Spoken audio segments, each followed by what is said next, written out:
안녕하세요. 저는 평소 사연을 재미있게 듣고 있는 이 채널의 애청자입니다. 오늘은 제 사연을 소개하려고 용기를 내어보았는데요. 긴 이야기가 되겠지만 다들 들어주시겠어요? 남편과 전 크로키 동호회에서 처음 만났어요. 평소 즐겨보던 웹툰의 주된 배경이 크로키 모임이었는데 그 웹툰을 보다 충동적으로 가입하게 된 동호회였죠.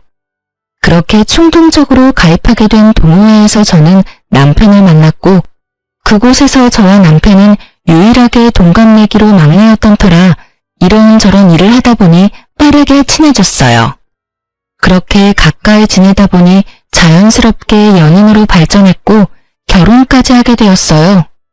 저희가 신혼을 시작하게 된 집은 친정에선 가까웠지만 시댁에선 거리가 꽤 있는 편이었어요. 의도한 것은 아니었지만 어떻게 하다 보니 그렇게 되었더라고요. 집 위치에 대해선 저만 아니라 남편과 시댁에서도 불만은 딱히 없었어요. 아니, 남편은 오히려 저보다 더 좋아하더군요. 그 이유는 바로 친정엄마의 반찬들 때문이었어요. 엄마의 음식 솜씨가 워낙 좋았는데 친정이 가까우니 엄마가 반찬 조공을 해주셨고 그 반찬들을 저보다 남편이 더 좋아했어요. 전 그 덕분에 좀 더 수월한 결혼 생각을 할 수 있었죠. 그러던 어느 날 어머님께서 갑작스럽게 집으로 찾아오셨더라고요. 저녁때가 다 되어 갑작스럽게 들이닥친 어머님의 방문이 당황스럽고 달갑진 않았지만 결혼하고 한 번도 집으로 초대하지 못했던 터라 괜히 죄송한 마음도 들어 잘 대접해드렸어요. 퇴근 후 옷도 갈아입지 못하고 어머님을 맞이했던 상황이라 새로운 요리 같은 건 해내지 못했지만 마침 엄마가 전날 주고 간 반찬들로 어머님의 밥상을 차려드렸어요. 어머님께서도 꽤 만족스러우신지 쩝쩝 소리를 내며 맛있게도 드시더라고요. 아가, 이 반찬들 네가 만든 거니? 정말 맛있구나. 아, 아니요. 사실은 그거 전부 친정에서 보내주신 것들이에요. 아시다시피 제가 집에 도착하자마자 어머님이 오셔서 따로 식사를 준비할 시간이 없어서 급하게 차리느라 있던 반찬들을 내놨어요. 그래? 사돈 솜씨가 대단하시네. 간도 딱 맞고. 나물들도 어쩜 이렇게 아삭아삭하니? 혹시 남은 반찬들 좀 있니? 아, 김치는? 김치도 담가주셨어? 남은 반찬들하고 김치가 있긴 한데 더 드릴까요? 모자라세요? 아니, 모자란 게 아니라 좀 싸가려고 그랬는데 남아있다니 다행이다. 내가 갈 때 좀 싸주렴. 김치도 있는 대로 다 싸주고 아니다. 통째로 다 주려무나. 집에 가서 옮겨 담기도 귀찮아. 고맙다, 아가. 덕분에 며칠 먹거리는 잊었구나. 황당했어요. 대부분은 시댁이나 친정에서 음식을 얻어오거나 보내주시던데 어머님은 오히려 냉장고 구석에 있는 반찬과 김치까지 싹 다 쓸어가시니 뭐라 할 말이 없더라고요. 그래도 맛없다고 핀잔을 준 것도 아니고 정말 입맛에 맞으셔서 다 싸가신 거니 그러려니 하고 넘기려고 했어요. 하지만 어머님은 기어코 저의 잠자던 코털을 건드리고야 마시더라고요. 어머님이 냉장고를 싹 비워가시고 난 후 며칠 흐른 어느 날 점심시간에 직원 식당에서 밥을 먹고 있는데 어머님께 전화가 오더라고요. 처음엔 평범한 안부로 시작된 통화 내용이 점점 본색을 드러내기 시작했어요. 그 본색이 참 과감이더군요. 아가, 내가 사실은 부탁이 있어서 전화했어. 네? 부탁이요? 어머님 무슨 일 있으세요? 말씀해보세요. 그게 다름이 아니라 사돈께 반찬 좀 많이 해달라고 해서 나도 좀 보내주면 안 되겠니? 사돈 음식 먹다가 내가 한 거 먹으려니까 도저히 맛이 없어서 안 되겠더라고. 괜히 입맛만 높아져서 요즘 내가 밥을 잘 못 먹고 있어. 아, 그러니까 저희 엄마한테 반찬 좀 만들어달라는 말씀이네요? 그래, 하는 김에 좀 많이 만들면 되잖니. 가져다 주거나 퀵으로 보내기가 정 그러면 내가 가지러 갈 수도 있으니 너 편한 대로 하렴. 헛웃음이 나더군요. 결혼한 지 2달도 채 되지 않은 시점에서 내가 이런 소리를 들으려고 결혼했나 싶더군요. 그까짓 반찬, 시댁과의 평화를 위해 좀 주면 어때? 라고 생각할 수도 있었겠지만 저는 전혀 그렇게 생각되지 않더군요.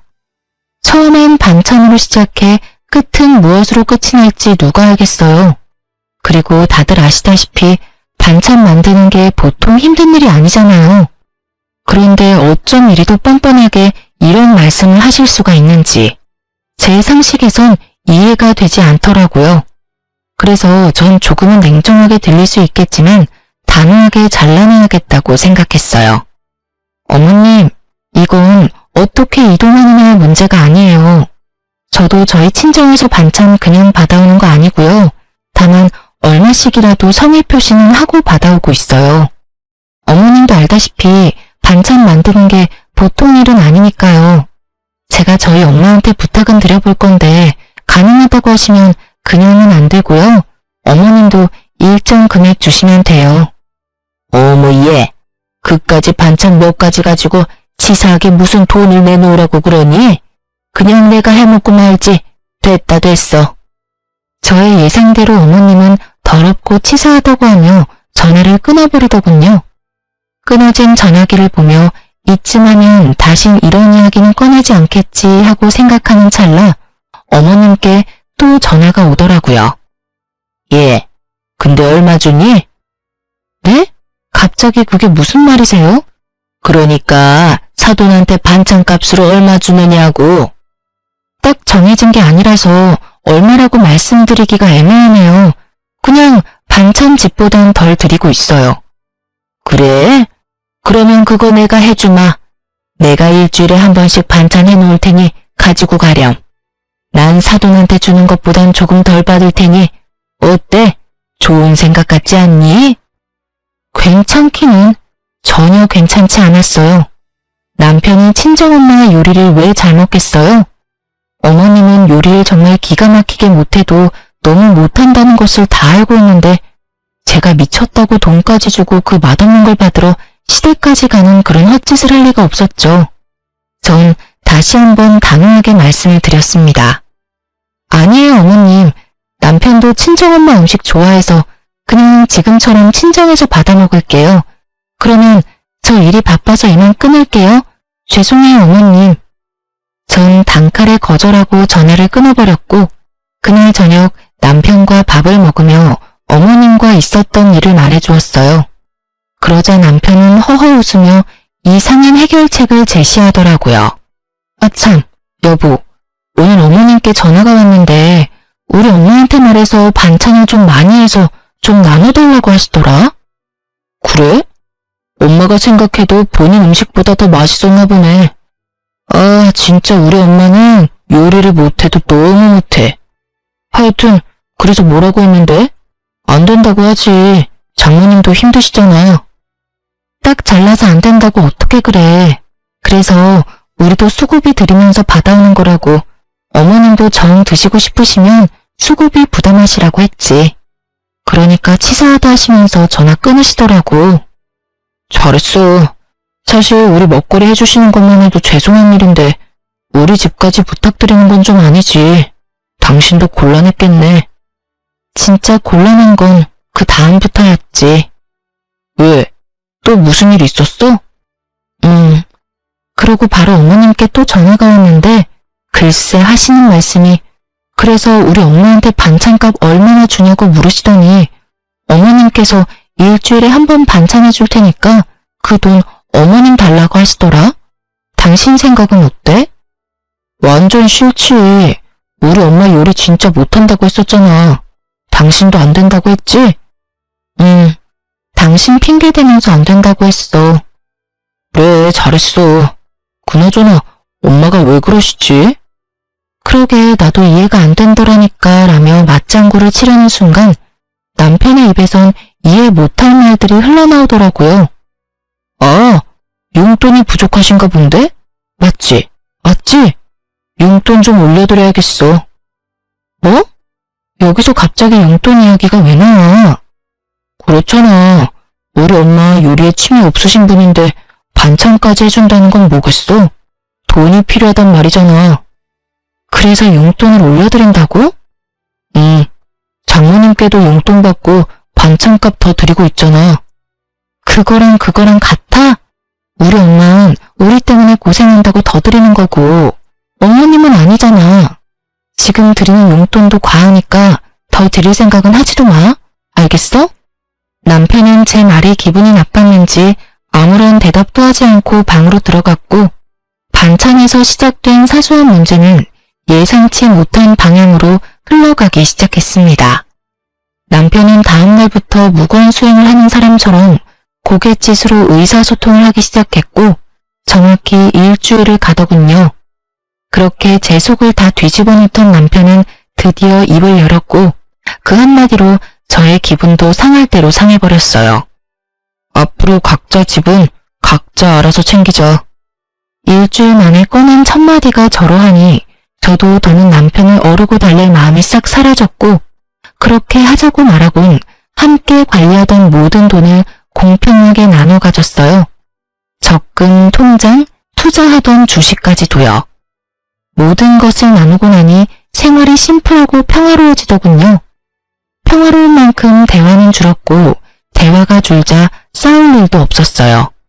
물론 애틋함, 다정함, 사랑 이런 것도 없었지만 남편에게 정이 떨어지고 나니 그런 생활도 괜찮다고 생각했는데 전혀 생각지 못한 일정이 다가오더군요. 그건 바로 명절이었습니다. 죽자고 싸운 것도 아니었고 남들이 보기엔 괜찮은 사이였기에 시댁을 안 갈 수도 없는 노릇이었어요. 그래도 아직은 결혼 생활을 하고 있으니 도리는 다하자는 마음에서 시댁으로 향했고 전 그해 명절에 제가 사랑했던 남자가 얼마나 쪼잔한 놈인지 단번에 알 수 있었어요. 이런 일이 있기 전에는 시댁에 오면 작은 양의 설거지도 꼭 함께 해주던 남편이었는데 시댁에 도착하자마자 어머님 방으로 들어가더니 코빼기도 보지 않더라고요. 왜 사람 마음이 그렇잖아요. 아무리 우리 사이가 요즘 좀 그렇더라도 내심 도와주러 나오겠지 하는 허튼 기대. 저도 그 기대라는 걸 하며 제사 음식을 준비했고 그렇게 하다 보니 어느새 다 해버렸더라고요. 다 하고 나니 문득 남편 놈은 도대체 어머님 방에서 무얼 하길래 머리카락 하나 보이지 않나 싶어 어머님 방문을 살짝 열어보았더니 글쎄 다 큰 놈이 심한 무릎을 베고 누워 부부 생활에 대해서 시시콜콜 어머님께 다 일러바치고 있더군요. 유민이 쟤 연애할 땐 몰랐는데 진짜 모지러. 내가 엄마 용돈 좀 올려주자고 하니까 단번에 안 된다고 하더라니까. 자기가 나서서 올려주자고 해도 모자랄 판국에 어쩜 그렇게 생각도 안 하고 안 된다고 할 수가 있냐고. 내가 진짜 오만정이 다 떨어져서 요즘엔 말도 잘 안 하고 지내. 돈도 각자 관리하기로 했고 각자 부모님은 알아서 챙기자고 했어. 나 잘했지? 그럼 우리 아들은 언제나 다 잘하지. 근데 그렇게 지내면 너 밥은 어떻게 하니? 밥은 잘 먹고 사는 게야? 응, 밥은 걱정하지 마. 장모님이 매번 반찬해서 가져다 주시는 걸로 잘 먹고 있어. 유민이 걔가 모질긴 해도 밥은 잘 차려줘. 하긴 밥이라도 잘 차려야지. 그거마저 안 해주면 내가 걔랑 살 이유가 없잖아. 자기도 그걸 아는지 자기 할 도리는 다 해. 오늘도 봐. 그래도 며느리라고 찍소리 안 하고 와서 혼자 음식 준비하는 거. 내가 이때까진 자기 힘들까봐 다 도와줬는데 이제 안 도와주려고. 내가 너무 잘해줬더니 남편 무서운 줄 모르고 날 뛰어. 이제라도 내가 기강을 잡아야지 안 되겠어. 그래, 잘 생각했다. 이때까지 내가 말을 못해서 그렇지. 너 설거지한다고 얼쩡거릴 때마다 내 억장이 다 무너졌어. 내가 어떻게 키운 아들인데. 이제라도 정신 똑바로 차리고 제 버릇 좀 단단히 고쳐줘라. 잘난 거 하나도 없는 년이 기만 살아서는 그 기세가 아주 하늘을 찌르겠더라니까. 걱정하지 마, 엄마. 내가 앞으로 똑바로 교육해서 납작 엎드려 살게 만들 테니까. 앞으로는 절대 도와주지 않을 거야. 그래, 엄만 우리 아들만 믿으마. 이 빌어먹을 관습 때문에 희생하는 사람이 도대체 누군데 도와주니 많이 하는 모자의 대화를 듣고 있자니 어이도 없고 화도 나더라고요. 당장이라도 문을 박차고 들어가 남편 놈 머리털을 확 다 뽑아버리고 싶었지만 다른 말도 아니고 명절에 얼굴 붉힐 일을 만들지 말자는 생각에 겨우 참고 주방으로 돌아갔어요. 오늘만 참으면 제 세상이 다시 열릴 테니까요. 다음날 차례를 지내고 친정으로 가야 할 시간이 지났는데도 남편 놈이 갈 생각을 않더라고요. 이미 가야 할 시간이 훨씬 지났는데도 말이죠. 당신 언제까지 누워있을 거야? 우리 집 안 갈 거야? 우리 부모님들도 기다린단 말이야. 가야지. 가야 하는데 나 너무 피곤해. 이렇게 피곤한데 운전을 어떻게 해? 좀만 더 쉬다 가자. 운전할 자신이 없어. 어제 9시부터 자기 시작해서 오늘 차례 지내기 직전에 일어난 놈이 피곤해서 운전할 자신이 없다니 참 어이가 없더라고요. 시댁에서 큰 소리를 내봤자 저만 손해라는 생각에 전 끓어오르는 화를 꾹꾹 누르며 다시 한번 남편을 어르고 달랬어요. 그러면 내가 운전할 테니까 차에만 타. 그러면 되잖아. 우리 엄마 아까부터 언제 오냐고 전화한다고. 얼른. 그것도 좀 힘들 것 같은데 어쩌지? 뭐? 잠시 일어나서 차에 타는 것도 힘들어? 난 좀 자야 할 것 같아. 조금만 더 자고 일어나서 그때 가든가. 피곤한 척 혼신의 연기를 하며 또다시 어머님 방으로 숨는 남편님을 보며 전 일말의 희망도 사라지는 느낌을 받았어요. 남편에 대한 희망도 기대도 모두 사라지고 나자 더는 도리를 운운할 필요가 없더라고요. 상대방은 도리의 도자도 생각지 않는데 제가 미쳤었다는 생각이 들더군요. 그런 생각이 들자 전 지체하지 않고 제 짐을 챙겨 시댁을 나와버렸어요. 그 길로 혼자 차를 끌고 친정에 가버렸죠. 한껏 열받은 얼굴로 혼자 친정에 들어서는 저를 보며 부모님은 적잖게 놀란 눈치셨지만 애써 모른 척 하시며 저를 챙겨주시더라고요. 그러면서 혹시나 하시었는지 아빠가 한 말씀 하시더군요. 부부끼리 감정이 격해질 수도 있고 그러다 보면 싸울 수도 있는 게야. 그럴 땐 무조건 참지 말고 조금 떨어져 생각하는 것도 방법이 될 수 있어. 그렇다고 이혼하라는 말은 아니란 걸 알고 있지? 이왕 이렇게 된 김에 화도 좀 가라앉히고 쉬다 가라는 뜻이야. 알겠지 우리 딸? 이혼은 무슨... 그냥 정서방 피곤하다고 해서 혼자 온 거야. 아빠 말처럼 나도 엄마 아빠 품에서 푹 쉬다 가려고. 그래, 그러면 푹 쉬어. 먹고 싶은 거 있으면 네 엄마한테 해달라고 하고. 제 말에 속아 넘어가 주신 아빠는 저에게 푹 쉬라고 하시며 다시 한번 이혼은 신중히 생각하라고 하시더라고요. 사실 그때 당시 이혼을 심각하게 고민하고 있었는데 그렇게 말씀하시니 다시 한번 생각해보자 싶더군요. 남편을 어르고 달래서 잘 살아보자는 것이 아닌 그냥 있는 듯 없는 듯 지금처럼 한 집에서만 사는 동거인 정도로 더 지내보기로요. 아직은 이혼할 순간이 아니라는 생각이 더 강했던 것 같아요. 전 혼자만의 시간을 보내며 친정에서 휴식을 취했고 그 휴식을 취하는 동안 남편에게 전화가 그야말로 미친 듯이 오더군요. 전 단 한 통의 전화도 받지 않았고 그렇게 연휴는 지나가고 있었어요. 남편은 결국 연휴가 끝날 때까지 친정에 오지 않았고 전 남편이 원하는 대로 아주 공평하게 결혼 생활을 해주기로 다짐을 하게 되었죠. 이젠 도리 따위 생각하지 않고 시댁엔 발길조차 하지 않겠다고 말이에요. 그렇게 시간은 흘러 연휴 마지막 날.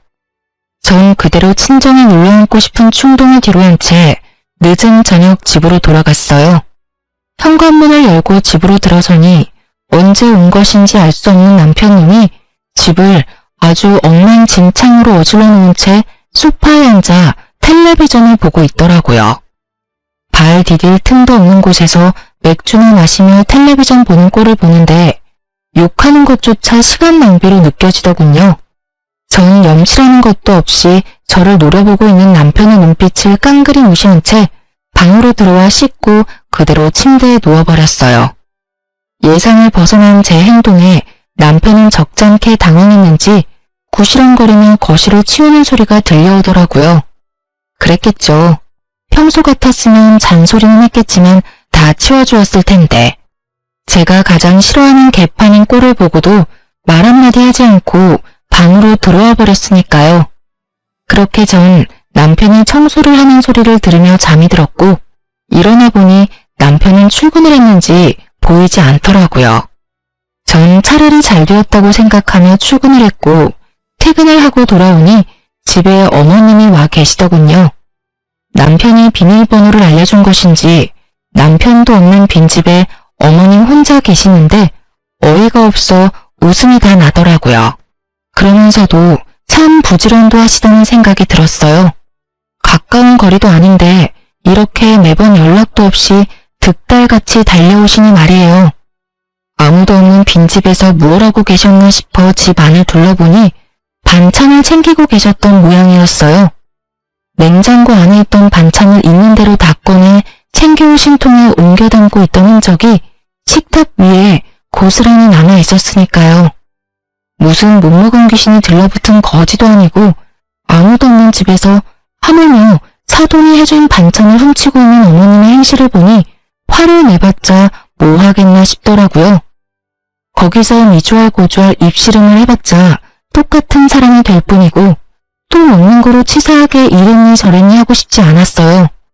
그래서 입을 꾹 다물고 옷을 갈아입고 나와 소파에 앉아 제 할 일을 하고 있으니 반찬을 다 챙긴 어머님이 다가와 쏘아붙이기 시작하더군요. 넌 왜 인사를 안 하니? 사람을 봤으면 최소한 인사라도 해야 할 거 아니니? 오셨어요? 인사드리려고 했는데 워낙 바쁘신 것 같아서 타이밍 잡기가 어려워서 기다렸어요. 반찬은 다 챙기셨어요? 그래. 좀 가져가도 되지? 다시 해달라고 하면 되지 않니? 그렇죠 뭐. 반찬 가지고 가시려고 오셨어요? 이 저녁에 연락도 없이? 저도 감정이 많이 상해있던 터라 말이 곱게는 나가지 않더라고요. 그런 제 모습이 어머님 마음에 들리 없었고 제법 고상한 척 말을 하던 어머님은 화가 단단히 나셨는지 언성을 높이며 폭언을 뱉어내기 시작했어요. 내가 할 일 없이 반찬이나 가지러 왔겠니? 너 왜 그날 그렇게 가곤 연락 한 통이 없니? 최소한 그렇게 가서 죄송하다는 전화라도 한 통 해야 하는 게 예의 아니니? 어쩌면 애가 그렇게 버릇이 없는지. 어른들이 버젓이 지켜보고 있는데 자기 기분 상했다고 짐 챙겨서 남편도 내팽개치고 가는 꼴이라니. 넌 기본적인 예의라는 것도 못 배웠어? 친정에서 그런 기본적인 것도 안 가르쳐주든? 도대체 친정에서 뭘 배워서 시집 온 게야? 예의는 고사하고 기본 개념도 없는 걸 시집을 보내놨으니 아마 모르긴 몰라도 사돈 걱정도 이만저만이 아니실 테라. 너 그렇게 행동하면 네 부모가 욕먹어. 알겠니? 예의뿐 아니라 개념까지 없는 사람이 누군데 감히 친정을 들먹이며 윽박지르시는지 결국 전 폭발을 해버렸고 몸을 움직이기 시작했어요. 일단 시모가 정성스레 옮겨 담은 반찬들을 싹 다 다시 옮겨 담고 냉장고에 넣은 후 그 앞을 나가섰어요. 제 모습을 넋놓고 보고 있던 어머님은 저에게 다가가 노발대발하기 시작하더군요. 너 지금 뭐 하는 짓이야? 기껏 옮겨둔 걸 왜 다시 옮기는 게야? 그리고 지금 이 행동은 또 뭐니? 네가 냉장고 앞을 막고 서 있으면 내가 못 가지고 갈 것 같아? 네, 못 가지고 가세요. 방금 친정에서 뭘 배웠냐고 물으셨죠? 전 이렇게 배웠어요. 무례한 인간한텐 쌀 한 톨, 물 한 모금 나눠줄 필요도 없다고요. 뭐야? 그럼 내가 지금 무례하다 이 말이야? 그러면 아니시라고 생각하세요? 아무도 없는 빈집에 연락 한 통 없이 오셔서는 묻지도 않고 반찬 챙기시는 것도 기가 막히는데 친정에서 뭘 배웠냐고요? 그러면 어머님은 친정에서 뭘 배우셨나요? 뭘 배우셨길래 남의 집에 이렇게 쳐들어오셔서 이렇게 무례한 행동을 서슴없이 하시는 거냐고요? 앞으로 저희 엄마가 해주신 귀한 음식 어머님께 나눠드릴 생각은 추호도 없으니까 다신 마음대로 오셔서 가지고 가지 마세요. 한 번만 더 이러시면 아예 반찬 받아오지도 않을 거예요. 물론 그렇게 되면 어머님 아들도 쫄쫄 굶고 살아야겠죠. 참고로 전 회사 생활하면서 주방일까지 할 생각은 전혀 없거든요. 이 인연이 지금 뚫린 입이라고? 결국 어머님의 입에서 욕이 나오는 순간 짝 하는 마찰음과 함께 저의 뺨에 고통이 느껴졌어요. 화가 날 대로 난 신호가 제 뺨을 날린 거였어요. 뺨에서 선명한 고통이 느껴지며 이 인간 같지 않은 인간이랑 무슨 대화를 하겠다고 이러고 있나 하는 생각이 강하게 들더군요. 성질 같아선 똑같이 한 대 올려붙이고 싶었지만 그래도 차마 어른이라 때릴 순 없었기에 어머님의 팔을 붙잡고 질질 끌어 문 밖으로 쫓아내버렸어요. 너 지금 뭐 하는 짓이야? 이건 못 놔? 당장 놓으라고! 한 대 맞아들였으니 다신 찾아올 생각도 하지 마세요. 그렇게 집에서 내쫓긴 시모가 가만두지 않을 거다. 남편에게 다 말해 당장 이혼시켜버릴 거다. 네가 이러고도 무사할 것 같으냐며 집 밖에서 고래고래 소리를 질렀지만 전 다 무시해버렸어요. 얼마나 지났을까요? 시끌시끌하던 밖이 조용해지자 남편분이 들어오더라고요. 어머님과 통화라도 한 것인지 화가 잔뜩 난 얼굴로 저에게 따져 묻기 시작하는데 둘 다 참 개념 없는 건 매 한 가지라는 생각이 들더군요. 야, 네가 제정신이야? 어떻게 시어머니를 질질 끌어다 내쫓을 수가 있어? 미쳤어? 미치지 않고서 어떻게 그딴 짓을 해? 고래고래 소리를 지르는데 순간 어머님의 모습이 떠오르며 전 남편 뺨을 때려버렸어요. 순식간에 일어난 상황에 아무런 방어도 하지 못한 채 뺨을 맞아버린 남편은 어리둥절한 얼굴로 저를 바라보더라고요. 그렇게 볼 필요 없어. 들었는지 모르겠지만 내가 당신 엄마한테 한 대 맞았거든? 차마 어른은 때릴 수 없는 노릇이니 어쩌겠어. 아들은 당신이 대신 맞아줘야 하지 않겠어? 뭐라고? 그리고 앞으로는 두 번 다신 시댁에 발걸음하는 일 따윈 없을 테니 그런 줄 알아. 어머님이 이렇게 나오시는 이상 앞으로는 당신의 식구들하고 얼굴 맞대고 살 일은 없을 거란 말이니 똑똑히 기억해줬으면 좋겠어. 아참, 그리고 다시 한번 우리 집 비밀번호 어머님께 알려주는 날엔 당신도 이 집에서 쫓겨나는 건 물론이고 그날이 우리 이혼하는 날이 될 테니 알아서 잘 행동하길 바랄게. 제가 그렇게 말하자 남편은 절 경멸한다는 눈빛으로 쳐다보더라고요. 한때는 없으면 안 될 것처럼 사랑했던 사이였는데 어쩌다 이런 말과 이런 눈빛을 주고받는 사이가 되어버린 것인지 조금은 서글픈 생각마저 들더라고요. 그날 이후 다행스럽게도 어머님은 찾아오시거나 연락하시는 일은 없었지만 남편과의 관계는 되돌릴 수 없는 사이가 되어버렸어요. 한 집에 살며 눈도 마주치지 않았고 함께한 식탁에 앉는 일도 전혀 없었으니까요. 물론 상황이 그렇게 되니 전 친정을, 남편은 시댁을 챙기는 생활이 더욱 당연해졌고 전 오히려 더 좋더라고요. 사실 친정에서 받는 도움이 많은데도 불구하고 친정만 챙기려니 아무래도 남편이나 시댁 눈치가 보였는데 이젠 그런 눈치 따윈 보지 않고 마음 편히 친정을 챙길 수 있게 되었으니까요. 이런 저와는 달리 남편 눈은 불만이 많아 보이더라고요. 뭐 자명한 일이었죠.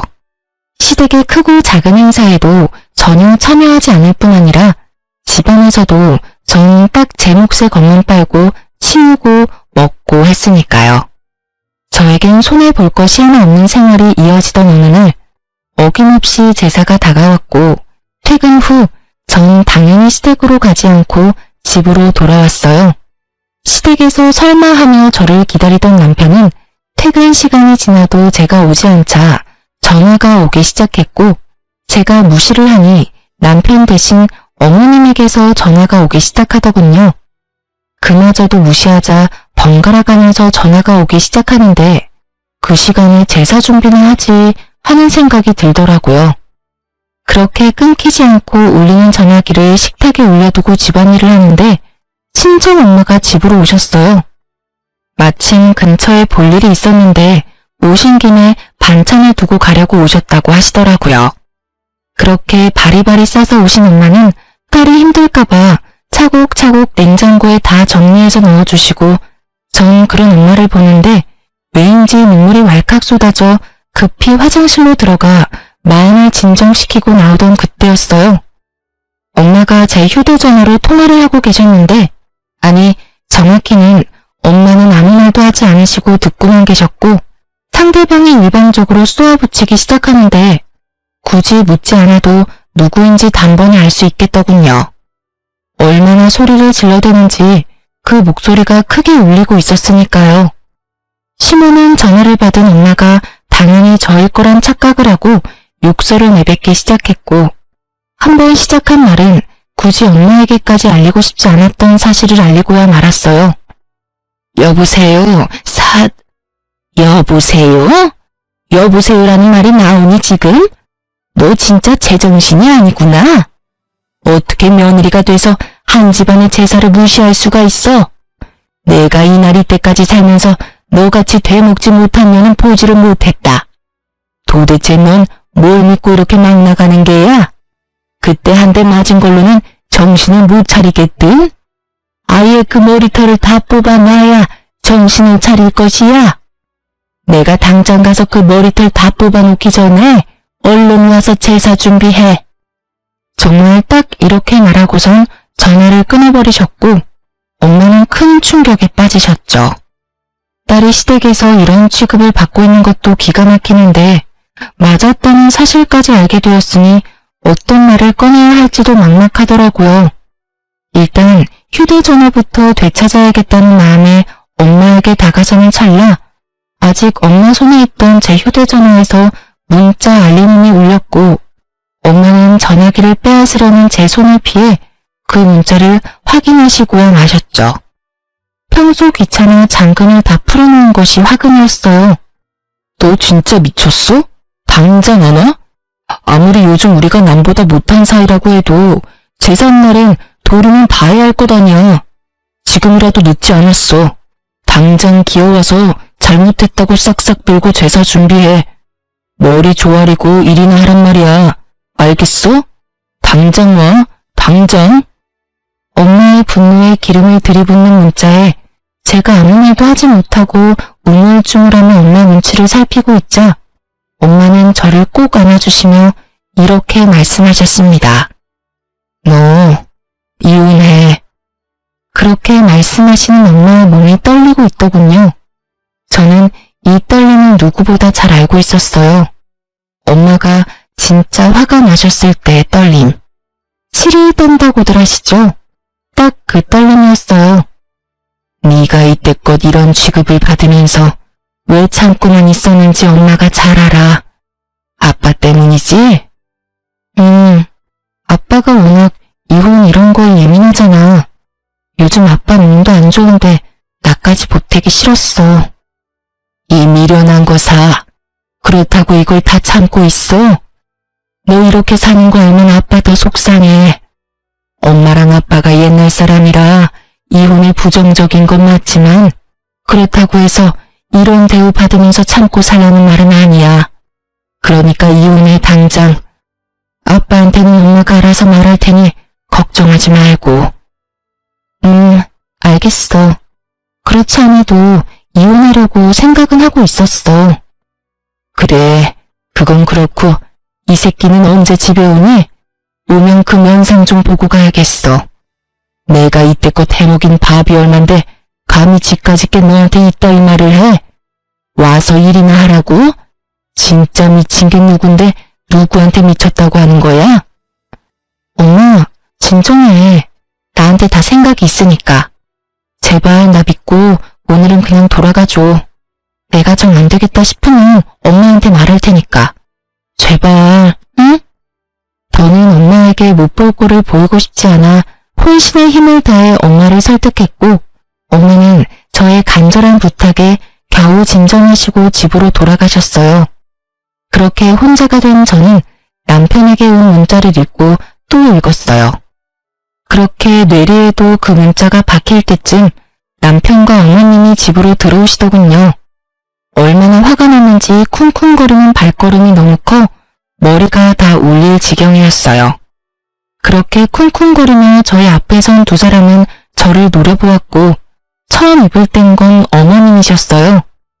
난 너 같은 며느리 필요 없으니 당장 짐 싸서 이 집에서 나가거라. 지금 당장 짐 싸. 지금 저보고 나가라고 하셨어요? 그래. 당장 이 집에서도 나가고 서류 준비되는 대로 보낼 테니 이혼도 해. 내가 이혼만큼은 아닌 것 같아서 참고 또 참았는데 도저히 안 되겠구나. 아주 시댁을 우습게 보고 있어 이게. 생각 같아선 그 머리털을 다 뽑아놓고 싶은데 이제 가족도 뭣도 아닌데 굳이 힘 빼서 뭐 하나 싶어서 참고 있으니 얼른 내 눈앞에서 사라지거라. 꼴도 보기 싫으니까. 착각은 자유라더니 전 엄청난 착각을 하는 아줌마에게 사실을 말해주었어요. 저기요, 이 집에서 나갈 사람은 제가 아니라 그쪽이랑 그쪽 아들이에요. 저기요? 그쪽? 네, 이혼할 마당에 제가 어머님하고 불러드릴 이유가 없잖아요. 그리고 저도 꼴도 보기 싫어서 그러는데 좀 나가주실래요? 얘가 아까부터 무슨 쉰 소리를 하는 게야? 우리가 여기서 왜 나가니? 여긴 우리 아들 집인데. 너 정말 머리가 어떻게 된 거 아니니? 정신 차려 얘. 정신은 그쪽이 차려야 할 것 같은데요. 여기 그쪽 아들 집 아니라 제 집이에요. 결혼할 때 그쪽 아들 능력이 워낙 출중해서 집 살 능력이 안 되더라고요. 그래서 제가 집 해오고 그쪽 아들이 혼수 채워서 들어왔어요. 그렇게 잘난 아드님이 아무 말도 안 하던가요? 그렇게 가만 서 있지 말고 말 좀 해봐. 이 집 내 집이라고 말이야. 그렇습니다. 집은 제가 샀고 그랬기에 그 명의 역시 저의 명의였어요. 남편과 결혼할 당시 남편보다 제가 모은 돈이 훨씬 많았고 전 그런 건 중요하게 생각하지 않아 제가 집을 사고 남편이 혼수를 채웠던 것이었어요. 물론 대출금이 있었던 터라 남편과 함께 갚으며 대출금을 반틈 이상을 갚게 되면 공동 명의로 바꾸기로 했었는데 남편님은 딱 2달 대출을 함께 갚고 돈 관리를 알아서 했으니 집에 대한 어떤 권한도 없었죠. 이러한 사실을 전혀 알지 못하고 기고만장한 어머님의 기세를 눌러주곤 남편을 바라봤어요. 방금 전까진 저를 가만두지 않겠다는 기세로 보던 눈빛도 많이 유해졌더라고요. 분위기가 심상치 않음을 느꼈던 거겠죠. 그게 엄마, 이 집 저 사람 명의야. 내가 결혼할 때 모은 돈이 얼마 없어서 집은 저 사람이 장만하고 가정가구를 내가 마련했어. 그러니까 내가 흥분하지 말고 차분히 말하라고 했잖아. 엄마는 괜히 나서서는 일을 이렇게 만들어? 너 지금 그걸 말이라고 해? 그리고 모은 돈은 왜 없어? 꼬박꼬박 적금 들고 있다고 하지 않았어? 아, 됐어. 이제 와서 그런 게 뭐가 중요하겠니? 어찌 되었든 이혼해. 난 더는 네가 저딴 년이랑 사는 꼴 못 보겠으니. 어머님은 본격적으로 이혼을 강요하기 시작했고 남편은 아무 말도 하지 못한 채 가만히 있더라고요. 두 사람이 그러든가 말든가 전 준비한 이혼 서류를 내밀며 말했어요. 어머님이 이렇게 간절히 바라시는데 우리 이혼하자. 뭐? 당신 진심이야? 뭘 그렇게까지 놀라. 어느 정도 예상했었잖아. 사실 우리가 같이 살기만 했지 부부 아닌 사이가 된 건 꽤 오래됐잖아. 나도 지쳤고 너도 힘들 테고 그냥 우리 이혼하자. 그래, 하자 이혼. 이혼할 테니까 지금 살고 있는 집 처분해서 반틈은 나 줘. 나도 대출금 갚았으니까 그 정도 재산 분할은 해줘야지.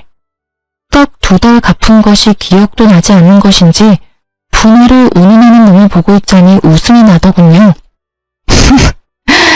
그 뻔뻔함에 이 상황에 웃음이 다 난다. 대단하다 대단해. 네가 혹시나 이렇게 나올까봐 내가 좀 알아봤는데 고작 2달 대출금 함께 갚았다고 해서 재산을 분할해줄 필요가 없다고 하더라고. 오히려 네가 나한테 위자료라는 걸 줘야 한다고 하던데? 내가 왜 위자료를 내놔야 해? 내가 뭘 잘못했다고? 잘 생각해봐. 나한테 잘못한 게 한둘이 아닐 텐데? 잘 생각해도 내가 잘못한 게 전혀 없는데? 뭐, 우리 엄마가 시집살이 시킨 거? 그 정도는 기본 아니야? 다들 그 정도 시집살이는 다 하고 살아. 그리고 증거 있어? 우리 엄마가 너 괴롭혔다는 증거가 있냐고. 증거? 증거 충분하지. 네가 나한테 욕한 것도 문자로 고스란히 남아있고 네 엄마가 나한테 막말한 통화도 다 녹음돼 있어. 우리가 참 편리한 세상에서 살고 있어서 자동 녹음이라는 게 되거든.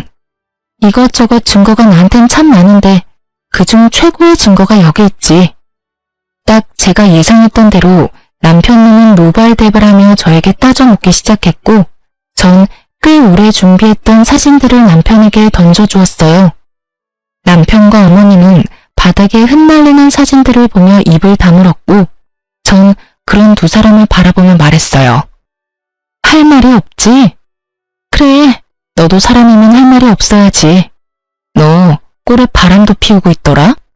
네, 맞아요.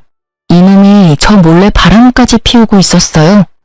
전 이 사실을 진작 알고 있었어요. 남편은 저희가 처음 만났던 크로키 동호회에 계속 나가고 있었는데 간도 크게 거기에서 바람을 피우고 있더라고요.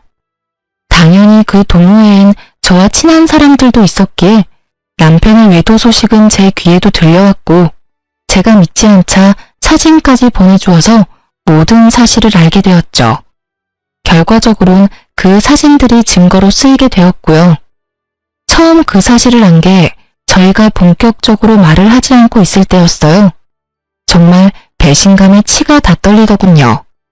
당장이라도 이혼을 하고 싶었지만 중간에 나왔듯이 부모님께서 받으실 충격이 걱정돼 미련스럽게 참아왔던 것이었어요. 그리고 차이가 이렇게까지 되기 전에는 내가 노력하면 남편이 다시 돌아오지 않을까 하는 기대가 있기도 했고요. 얼마나 헛된 기대였는지 지금 생각하면 제 자신이 참 한심하고 바보 같지만 그땐 그게 최선이라고 생각했어요. 하여튼 친정 엄마까지 이혼을 허락하고 권해주었으니 저에겐 더는 망설일 이유가 없었고 오랫동안 간직했던 이혼 서류를 꺼내게 된 것이었죠. 아무 말도 하지 않고 있던 남편은 머릿속에 계산을 끝낸 듯 무릎을 꿇고 빌기 시작하더군요. 여보, 나 당신이 바라는 대로 이혼할게. 당신이 아무것도 안 줘도 이혼할게. 그리고 위자료도 줄 테니까 상간녀 소송만은 하지 말아줘. 제발 부탁이야. 아, 이 와중에 상간녀 소송할까봐 걱정이 되나 봐? 왜? 그 상간녀가 피해보는 건 싫어? 내 인생은 이따위로 만들어 놓고? 너 진짜 뻔뻔하다. 나한테 그런 부탁이 하고 싶어? 그게 아니라 말 못할 이유가 있어서 그래. 상황 파악이 안 되지? 없는 이유를 만들어서라도 날 설득해도 모자랄 판국에 말 못할 이유를 들먹이며 그런 부탁을 한다고? 너 진짜 내가 우습구나? 이 와중에도 상간녀부터 챙기나 싶어 기가 막히는 그 순간 남편의 입에선 더욱 기가 막히는 말들이 흘러나오더군요. 내가 이렇게 부탁할게. 사실은 이 여자 우리 부장님 와이프야. 우연히 동호회에서 만났는데 서로 하소연하다 보니 이렇게까지 돼버렸어. 당신한테 입이 10개라도 할 말이 없고 내가 다 잘못했어. 내가 이렇게 빌 테니까 제발 상간녀 소송은 안 하면 안 될까? 갑자기 태세를 바꾼다 싶더니 다 이유가 있더군요. 다른 사람도 아닌 직장 상사의 아내라니. 간이 크다 했더니 정말 간 큰 짓은 따로 하고 있었더라고요. 참 기가 막힌다 진짜. 일단 생각 좀 해볼 테니까 짐부터 싸서 나가. 한시라도 너 같은 인간이랑 한 공간에 있고 싶지도 않으니까. 가는 길에 네 옆에 정신 빼고 서 있는 네 엄마도 모시고 가. 저의 단호한 태도에 남편과 어머님은 한 발 물러서 집을 나가주었고 전 다시 혼자가 된 집에서 이혼을 진행했어요. 이유가 어찌되었든 간에 저는 남편 뜻대로 해줄 생각은 전혀 없었어요. 전 이혼과 함께 상간녀 소송도 진행했고 전 위자료를 두둑히 받고 이혼을 할 수 있었습니다. 이혼 소식과 함께 이혼 사유가 전 남편 회사에 소문나는 것은 시간 문제였어요. 쉬쉬한다고 그런 사실이 어디 숨겨지던가요? 수군거리기 딱 좋은 가십거리는 어떤 말보다 빠르게 퍼져나갔죠. 결혼 전부터 친하게 지내서 언니 동생 사이가 된 전 남편 회사 동료에게 들은 바로는 전 남편은 회사를 그만뒀다고 하더군요. 회사 동료들의 눈초리도 힘들었지만 상간녀 남편이 아끼는 핀잔에 결국 버티지 못하고 사표를 냈다고요. 아, 당연히 상간녀도 이혼을 당했고 오갈 데가 없어진 상간녀가 전 시댁으로 짐을 싸들고 들어갔다고 하더라고요. 하지만 오래 버티지 못했다고 했어요. 다들 아시다시피 전 시무의 개념 없는 시집살이에 오만 정이 떨어진 상간녀는 전 시무 머리채까지 잡으며 한바탕 해치우고 나갔다는 말을 듣는데 참 통쾌하더라고요. 그렇게 머리채를 잡고 싶어 하더니 결국 새 며느리한테 머리채를 잡혔잖아요. 하여튼 그 여자와 전 남편이 법적 부부가 된 건 아니라 헤어졌다고 이혼을 한 건 아니었지만 전 시무 덕분에 사실상 2번의 이혼을 경험하게 된 전 남편은 취업이 되자마자 전 시무와 연을 끊고 나갔다고 해요. 그러면서 하는 말이 저를 더 통쾌하게 하더군요. 근데 언니도 알지? 이 바닥 좁은 거. 거기에다 부장님이 눈에 불을 켜고 지켜보고 있는데 새로운 회사 간다고 한들 오래 버틸 수는 있겠어? 이미 소문 쫙 나서 오래 버티긴 힘들 거야. 아마 제대로 된 직장생활 하려면 아예 업종을 바꿔야 할 텐데 그게 쉽진 않을 거야. 그렇게 언니 마음고생 시키더니 벌 받은 거지 뭐. 이 소식을 마지막으로 전 남편의 소식은 더는 들을 수 없었어요. 저도 더는 전 남편 소식을 전하지 않아도 된다고 하기도 했고 그 동생도 더는 전 남편의 소식이 들리지 않는다고 하더라고요. 그렇게 1년 조금 넘은 결혼 생활이 끝이 났네요. 전 여전히 회사 생활을 잘하며 잘 지내고 있어요. 결혼 생활이 짧았던 것에 비해 워낙 끔찍했던 터라 이제 제 인생에 남자는 없다고 생각했었는데 시간이 흐르니 그 생각도 달라지더라고요. 현재 전 1년 넘게 만난 남자친구가 있어요. 지금 만나는 남자친구는 직장 동료인데요. 저의 이혼 사실을 알고도 저를 오래 기다려준 덕분에 만남을 시작하게 되었어요. 결혼을 전제로 진지하게 만남을 가지고 있긴 하지만 이 만남이 정말 결혼으로 이어질지 연애에서 끝이 날지는 아무도 모르는 일이겠죠? 결과가 어떻게 되든 전 앞으로 어떠한 이유가 있더라도 참으면 안 될 일에 참고 살진 않기로 결정했고 저를 좀 더 사랑해주며 살아가려고요. 제 인생에서 가장 중요한 것은 저이니까요. 이로써 저의 사연은 끝이 났네요.